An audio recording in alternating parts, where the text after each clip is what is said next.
Luke Cage is the latest Marvel TV series from Netflix that technically takes place in the MCU, but besides a few references to the Avengers or Iron Man, it doesn't. That's just besides the point, but Marvel, get your shit together, alright?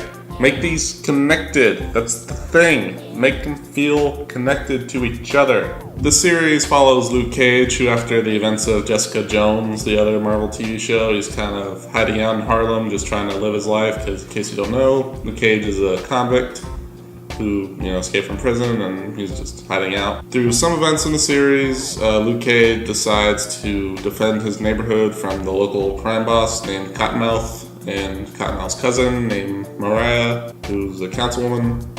And Luke Cage has to stop him. Another villain comes in pretty late in the game who has personal ties to Luke Cage, and Misty Knight and Rosario Dawson, who plays the night nurse.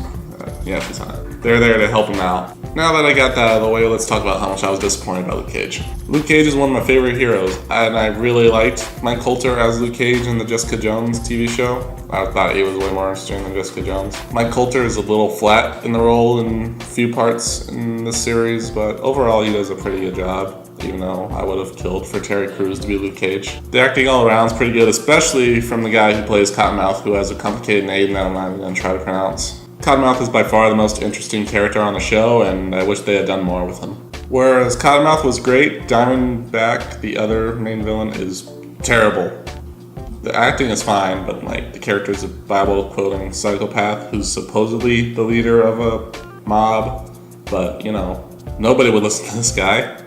He's an insane man. And Diamondback's personal beef with Luke Cage comes too late into the series. It would have been better if it had been set up, but it wasn't.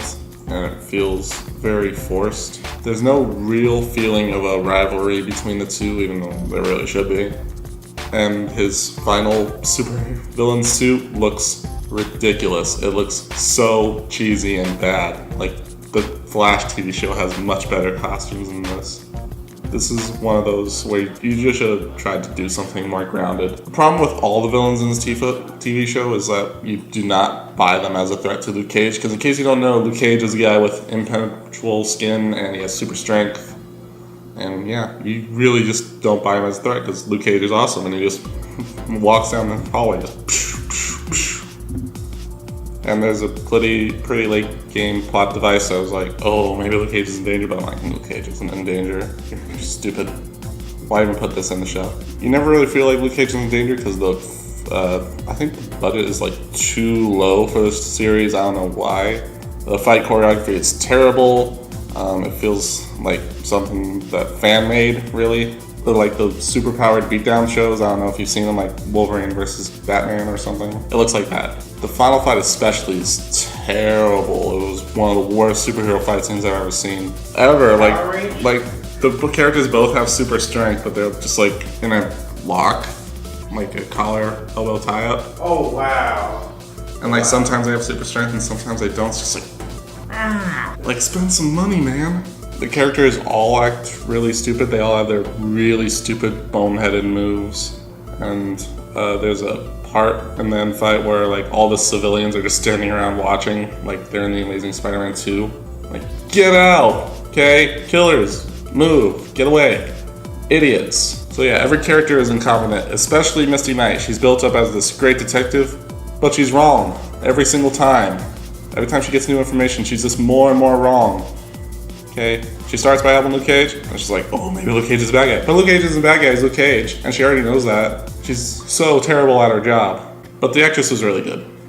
But, the character, terrible. The story feels like it's really running in place the whole time.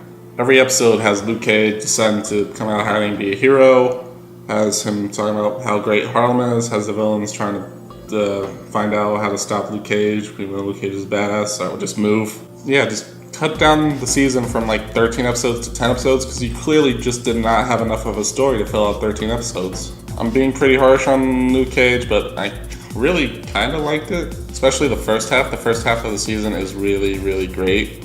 It's when Diamondback shows up that the story just goes downhill. The soundtrack was great, the acting was great, and I really loved especially the fourth episode. It deals with Luke Cage's origin, and that was near perfect episode. I really loved it, and it pays a nice tribute to Luke Cage's original comic book stuff. This is the first Marvel Netflix show I've seen that had a really unsatisfactory conclusion. It feels like nothing was resolved, really, and especially when you consider that it all could have been resolved in like an hour, because they show a scene that would have fixed everything. I don't know if this show is worth a 13-hour investment, which is a shame, because I was really, really hyped for it. Luke Cage is one of my favorite heroes. They need some better writers if they're going to do another season of this. But, it's just cool to see, we live in a day and age where we can get a Luke Cage TV show. Like, how weird is that? And now we're getting Iron Fist. Like, Marvel, just find all your most obscure characters and give them a show. Alright, bye.